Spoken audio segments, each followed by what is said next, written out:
Então, para todos, muito boa noite, sejam bem-vindos a mais uma edição do Sala Privada para esta sexta-feira, 8 de março. Hoje é o Dia da Mulher e vamos falar precisamente sobre o papel da mulher na sociedade, as diferenças que existiam há muitos anos atrás e as que existem hoje.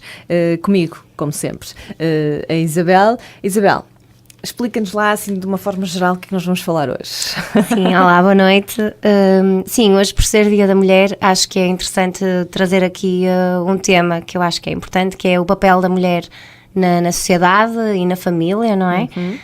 O que era em meados do século XX e o que é agora, quais são as responsabilidades da mulher, no fundo, o que é suposto uma mulher fazer ou que habitualmente faz, não é?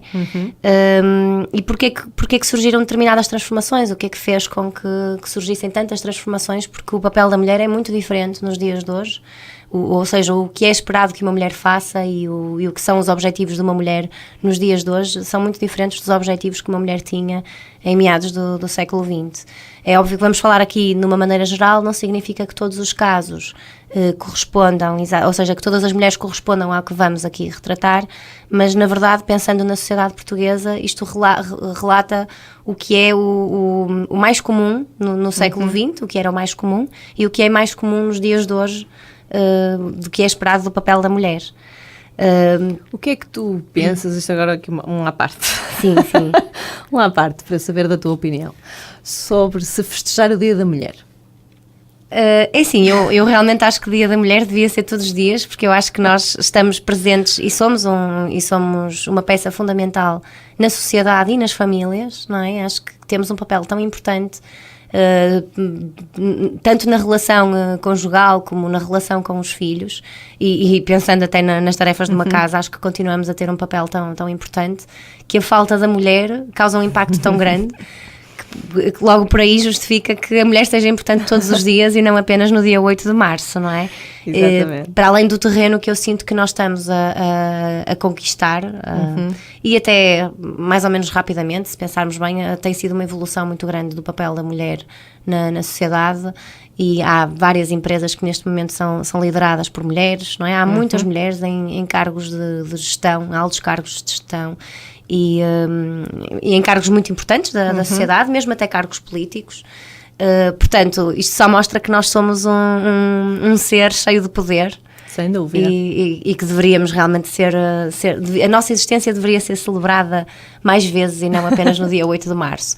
Na verdade, o homem também tem imensas qualidades e também é um ser extraordinário. Mas não tem um dia. E não tem nenhum dia específico, que se calhar torna-se um pouco injusto, não é? Estarmos a celebrar o Dia da Mulher e não haver um dia específico para celebrar o homem. Exatamente. Eu acho isso até porque, e quando cada vez mais falamos em igualdade, não é? De direitos e tudo mais, nós estarmos a festejar o Dia da Mulher, acho que não é, muito sinceramente, não abona muito a esta questão da igualdade, não é? Mas é a minha opinião, e é como tu dizes, né? Dia da Mulher é todos os dias, porque realmente não aqui tirando o mérito aos homens com H grande, como eu costumo dizer, que também fazem muito e às vezes substituem sem dúvida, há muitos homens que desempenham todos estes papéis. Exatamente. Que habitualmente eram das mulheres e que ainda são feitos por muitas mulheres. Há muitos homens que os fazem também, não é? Exatamente, que são mães e pais e tudo isso, portanto, honra lhes seja feita,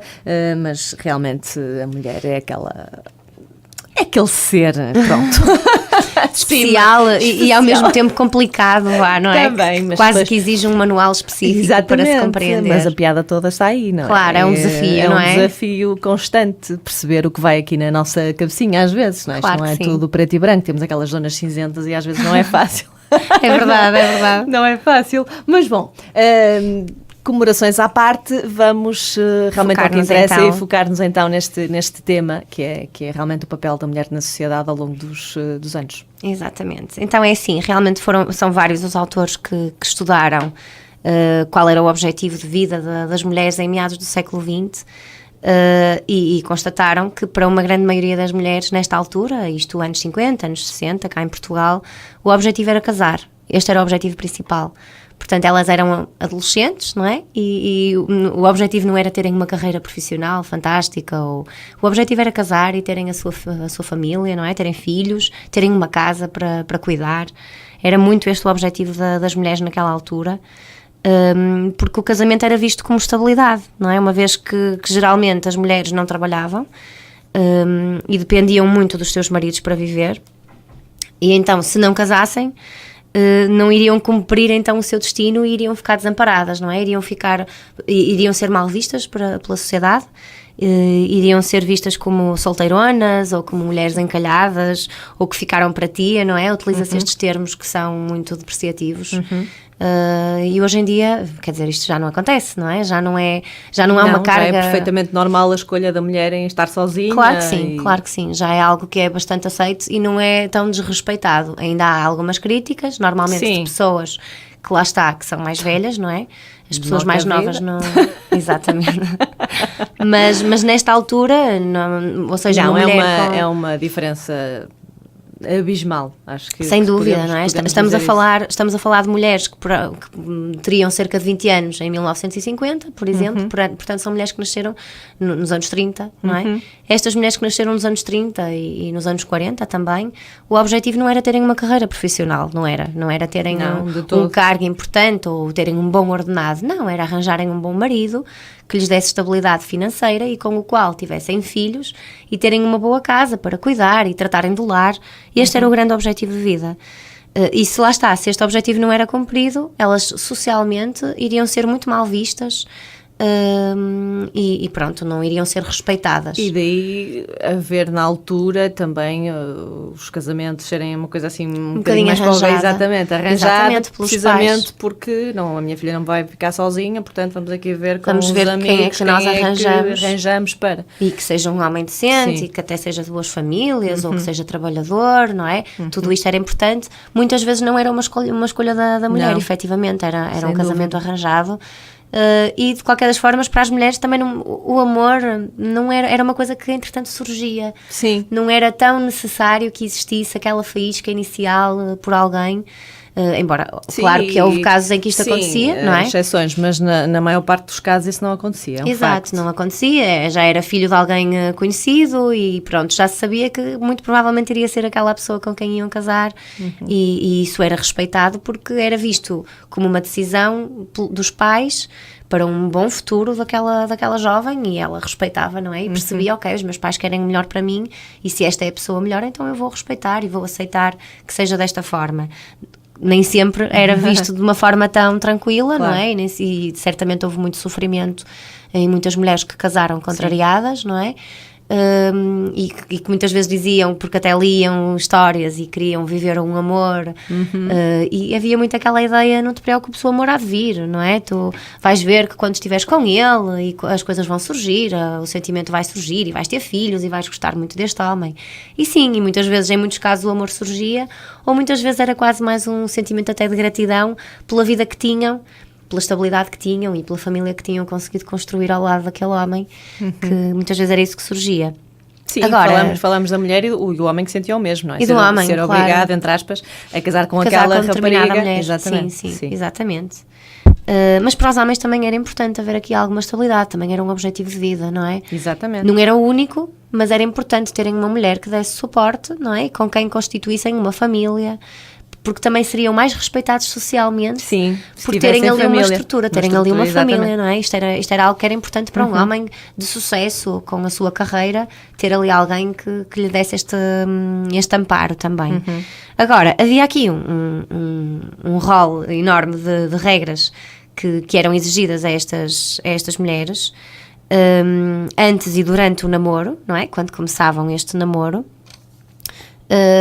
Em que eram impostos socialmente, tanto era falado socialmente como era imposto pelos pais, como por exemplo elas tinham umas rédeas curtas, não é? Elas tinham que obedecer, não poderiam ficar a sós, por exemplo, com o homem para não serem mal faladas, não é? Não podiam estar a sós com o rapaz, tinham que evitar usar roupas ousadas para não terem que levar com alguns nomes mais desadequados ou ficarem... Namoros à porta de casa, na presença dos pais. Exatamente, não podiam então, lá está, sair a sós, tinham que evitar ao máximo uma fama de serem namoradeiras ou de serem raparigas fáceis, não é? Tinham que ser raparigas difíceis.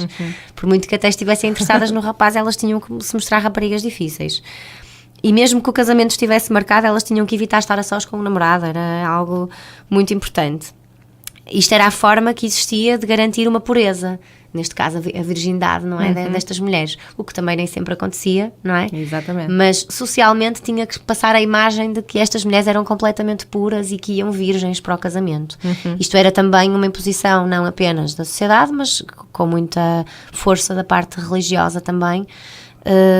Esta pureza, não é? Isto era importante. Sim. E o casar de branco era fundamental, então era realmente sinónimo de que a mulher ia virgem para o casamento. Nesta época, pronto, a sexualidade feminina era algo completamente oprimido, não é? Uma rapariga tinha realmente que manter esta pureza, ao passo que os rapazes não é? Esta pureza para as mulheres era como um selo de garantia, não é? Era quase como um selo de garantia. Exatamente. Que era fundamental manter. Os rapazes, a sociedade já permitia que existisse realmente aqui a sexualidade, porque para os homens era vista como uma necessidade natural do homem, ou seja, se eles tinham que procurar mulheres, fossem boates, não é? Que na altura era muito frequente recorrerem, até porque não lhes convinha muito ir inexperientes para um casamento, não é? Até era importante que tivessem algum tipo de experiência sexual, não é? Para serem mais homens. Era ao mesmo tempo uma forma de dar resposta a uma necessidade natural que os homens tinham e que as mulheres não. Exatamente. Não é? Que supostamente as mulheres não tinham. Na verdade tinham, mas tinha que ser completamente oprimida esta necessidade. Após o casamento, então, estas mulheres tinham que se dedicar ao lar, não é? Tinham que assegurar todas as tarefas e executá-las bem, não é? Tinham que cuidar muito bem dos filhos, assegurar que nada faltava aos filhos e ao mesmo tempo tinham que ser boas esposas, não é? Tinham que estar disponíveis, o marido tinha que chegar e preferencialmente até deveriam estar arranjadas quando o marido chegasse e bem dispostas, depois de todo o dia a tratar do lar e dos filhos e, não é? se recordarem e se tiverem oportunidade até de fazer alguma pesquisa na internet e virem imagens das donas de casa dos anos 50 e anos 60, existe mesmo aquela imagem da mulher, as pin-ups, não é? Pensando nas pin-ups, aquelas mulheres perfeitas, elegantes, muito bem arranjadas, bem maquilhadas, que esperavam pelos seus maridos, não é? De avental até quase assim, mas bem vestidas por baixo, ou muito arranjadinhas, com a casa toda perfeita, a brilhar. Isto era o ideal da mulher na altura, era serem boas donas de casa, boas mães e boas esposas, não é? Estas mulheres tinham também outra responsabilidade muito grande, que felizmente agora já foi completamente ultrapassada. Eu digo felizmente porque acho que isto é um desrespeito enorme para com as mulheres. Tinham que ser um bocado cegas, surdas e mudas, não é? Diante de alguns deslizes que os maridos fizessem. Sem dúvida. Para manter a estabilidade do lar, não é? E da família. Ou seja, se os maridos pudessem estar a ter algum caso extraconjugal, elas tinham que compreender que era uma necessidade deles e não deveriam chamá-los à atenção, porque isso até só os iria afastar mais, não é? E colocar em risco a estabilidade de toda a família, não é? A separação era vista mesmo como uma ameaça enorme à segurança da mulher e à sua estabilidade. E havia muito preconceito com as mulheres divorciadas, portanto isso nem sequer era uma opção muito tida em conta por estas mulheres que estariam descontentes no casamento. Já para não falar de situações de violência doméstica que agora infelizmente ainda ocorrem e agora são mais faladas, eu acredito que na altura era muito mais frequente, só que não se falava. Exatamente, ficavam dentro de portas e era muitas vezes até visto como, ok, a mulher certamente fez algo de errado para merecer uma situação destas, ela deveria ter sido cega, surda e muda, e então se ele teve determinado comportamento mais agressivo, provavelmente foi porque ela não obedeceu a determinadas regras e fez um questionário, não é? Do que é que ela andava a fazer, ou com quem, ou, não é? E não deveria fazer. Exatamente, exatamente. Mas se bem que nós já temos nos dias de hoje quem pensa assim. Vamos fazer uma pequena pausa, voltamos já a seguir.